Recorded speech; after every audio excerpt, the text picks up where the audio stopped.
Now, I'd like to introduce Alise Maxie, a student, activist, and proud HRC Youth Ambassador from Texas. Alise is a dedicated advocate for LGBTQ youth, especially those from low-income or minority areas. Within the last year, they have led their first protest, partnered with HRC Foundation's HBCU program, and established a self-run kindness initiative on their campus. I'm so excited to hear from you, Alise. Hi, my name is Alise Maxie, and I'm an LGBTQ youth advocate from Texas. I'm honored to be an HRC Youth Ambassador, but I must admit, I was a little hesitant to apply to the program at first. You see, I'm newer to activism, but that's okay, because sometimes we have to do things that make us feel uncomfortable so we can grow. This includes coming out, which unexpectedly happened to be a big part of my journey. Sadly, I was outed at 16 by a cousin and had to abruptly come out to my entire family.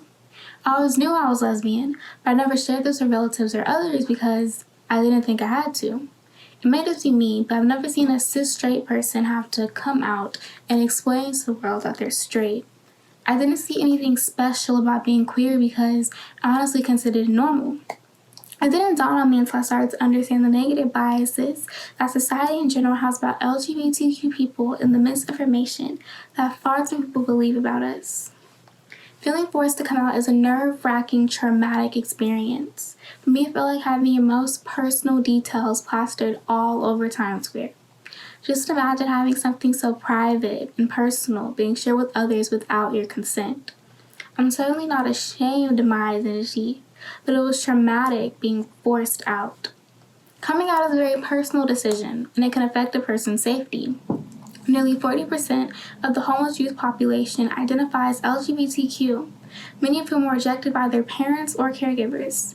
According to HRC's 2019 Black and African American LGBTQ Youth Report, 77% of Black and African American LGBTQ youth have heard family members say negative things about LGBTQ people. It is important that all youth-serving professionals know they should not out LGBTQ youth to their parents and caregivers without explicit consent, and they should proactively work to create environments that embrace LGBTQ identities so we don't have to hide who we are. Now I'd like to shift gears and talk about something else that I'm proud of. Can we give it up for the first-generation college students? I am a proud first-generation college student studying marketing and legal studies at the illustrious Prairie View A&M University. I had to make sure I said illustrious for all you other HBCU students and alumni out there. I'm so proud to say that I attended HBCU, but there are some problems that need to be addressed. Students pay thousands of dollars for post-secondary education. So colleges and universities should at least ensure that campuses are safe and inclusive of the students they accept and recruit. After all, how does anyone excel academically if they don't feel safe and included? If you work for a college or university, does your campus have an LGBTQ resource center and gender-neutral dorms?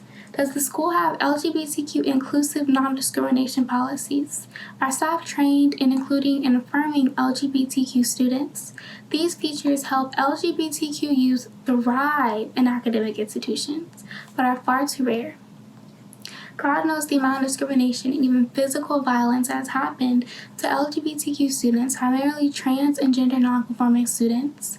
Everyday faculty and staff can demonstrate their support of LGBTQ students by using gender-inclusive language and displaying LGBTQ affirming posters, pins, and badges. If you work in higher education, consider where LGBTQ inclusion could be added to the various course syllabi. Non-LGBTQ students also need this to address their own biases and prepare them to be successful in our diverse world.